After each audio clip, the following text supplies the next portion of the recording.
जानबूझकर नहीं तोड़ी मैंने, मेरा हाथ लग गया था। कोई बात नहीं। मेरा कोई बुरा इरादा नहीं था, यकीन करो, चाहे कसम ले लो। कहा ना कोई बात नहीं। परेशान क्यों हो रही हो तुम? मामूली सी तस्वीर ही तो है। दिखाओ क्या छुपा रही हो तुम। हाथ दिखाओ।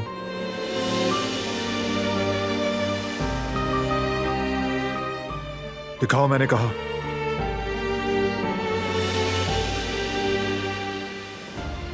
ये तो खून निकल रहा है। शाबाश, हाथ खोलो। बस थोड़ा सा लगा है, तुम रहने दो, मैं कर लूंगी। मैंने तुमसे कहा है कि हाथ खोलो, मुझे देखने दो। कुछ नहीं हुआ, परेशान होने की बात नहीं है। अस्पताल चलो अभी। जरूरत नहीं। हाथ खोलो फिर अपना। पानी से धो लूंगी, ज्यादा नहीं लगा, ठीक हो जाऊंगी मैं। तो चलो फिर। हाथ तो छोड़ो मेरा।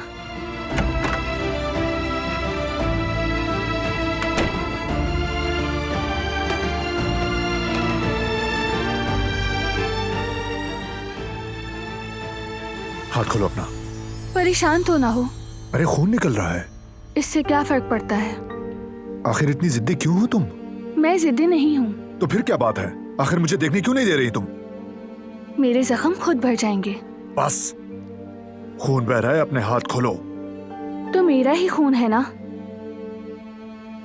आखिरी बार कह रहा हूं मैं, फिर नहीं कहूंगा मैं तुम्हें। हाथ खोलो अपना। खोलो।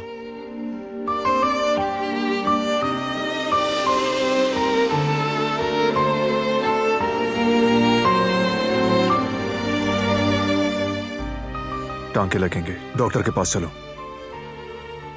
कहा ना कि ज्यादा नहीं लगी। देखने में गहरा लग रहा है। भर जाएगा।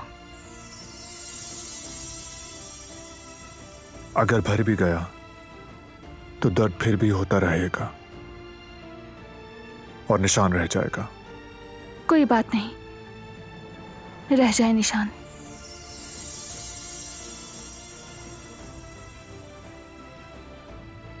दर्द ज्यादा तो नहीं? नहीं हो रहा।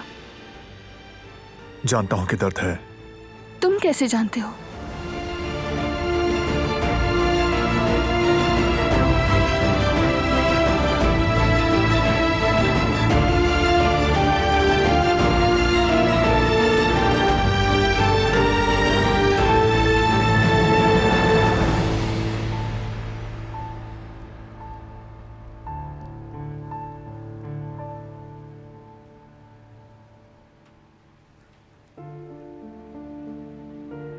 हर जख्म दर्द देता है, जबकि बाज ज्यादा तकलीफ देते हैं।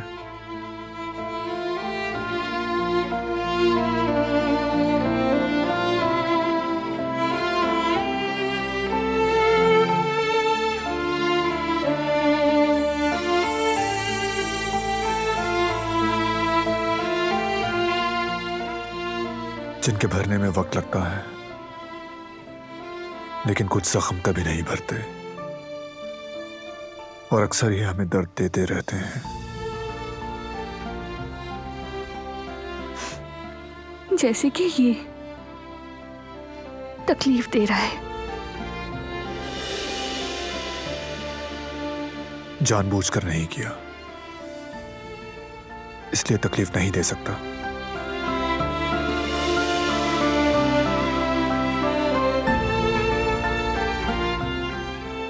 तुम्हारा कसूर नहीं है,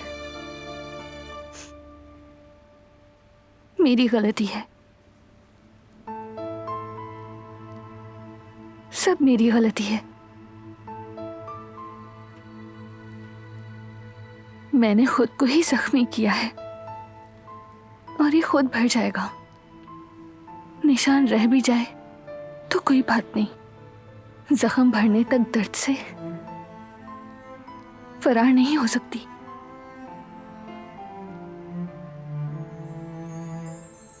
ठीक कहा ना मैंने?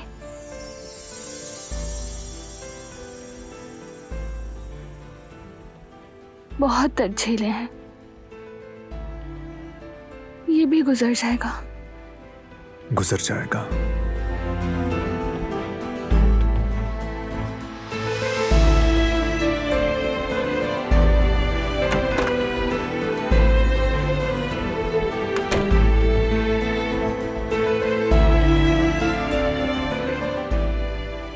गुजरना ही होगा।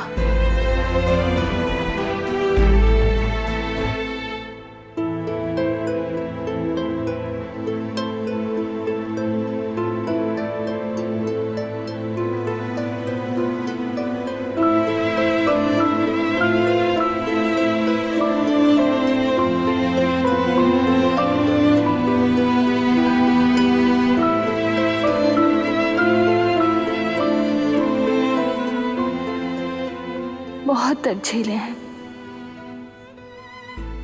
ये भी गुजर जाएगा।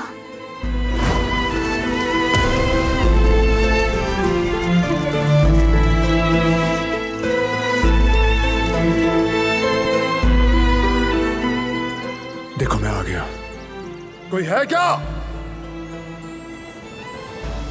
मेरी मदद करो। मैं तुम्हें निकाल लूंगा, फिक्र मत करो। सुन रही हो ना तुम?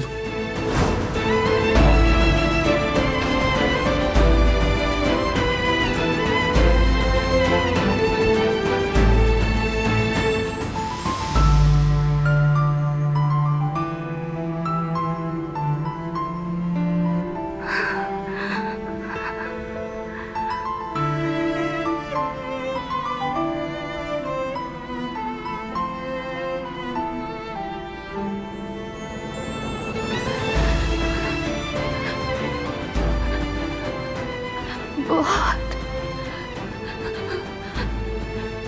ठंड लग रही है मुझे।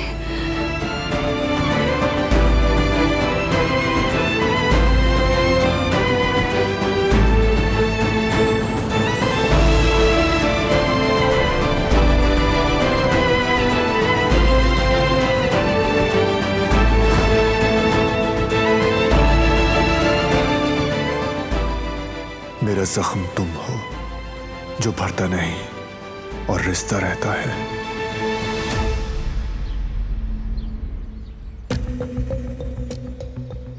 उस दिन वो बारान की हिफाजत के लिए साथ साथ थे। तुम्हें गोली लग जाती और कातिल का पता भी न लगता। आज भी सोचकर कांप जाता हूं। लेकिन मैं दोबारा जाऊंगा। बाबा, ये बात कहां से आ गई बीच में? आप मौजू ना बदलें। जब उसे हमारी परवाह नहीं तो तुम क्यों कर रहे हो? उन्हें आपस में लड़ने मरने दो, तुम दूर रहो। तुम्हारा क्या ताल्लुक है इन सब से? हमारा दुश्मन काराबे खानदान मुत्तहिद हो चुका है। आपका तजुर्बा ज्यादा है, फिर भी आप बात क्यों नहीं समझ रहे बाबा? याद नहीं उसने दुश्मन की बेटी को अगवा किया था। उसके नुकसान का हमें क्या फायदा होगा? बदले की आग बारान को भी जेल तक पहुंचा देगी। देखें बाबा, मैं आपसे फिर से कह रहा हूं, अगर बारान मरेगा तो सिर्फ और सिर्फ मेरे हाथों से। हाँ जरूर जरूर, तुम ही मारोगे। क्या बात है बेटे।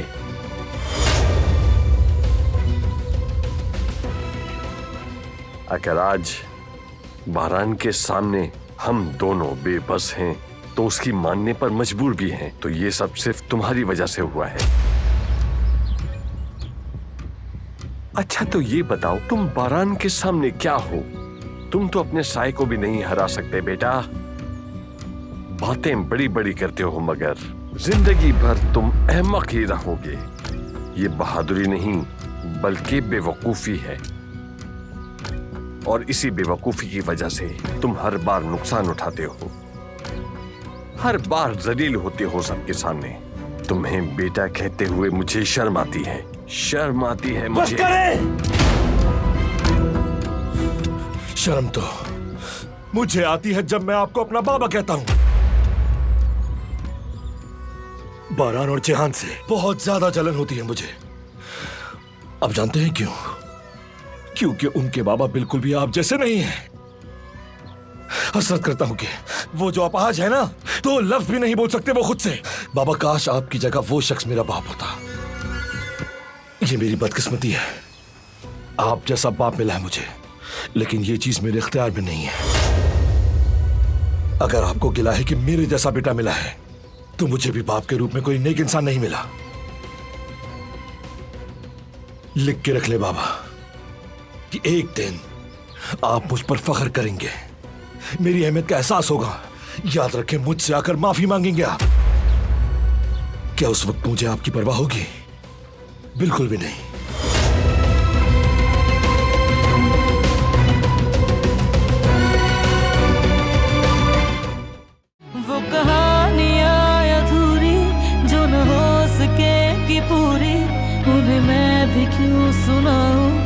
न तुम भी क्यों सुना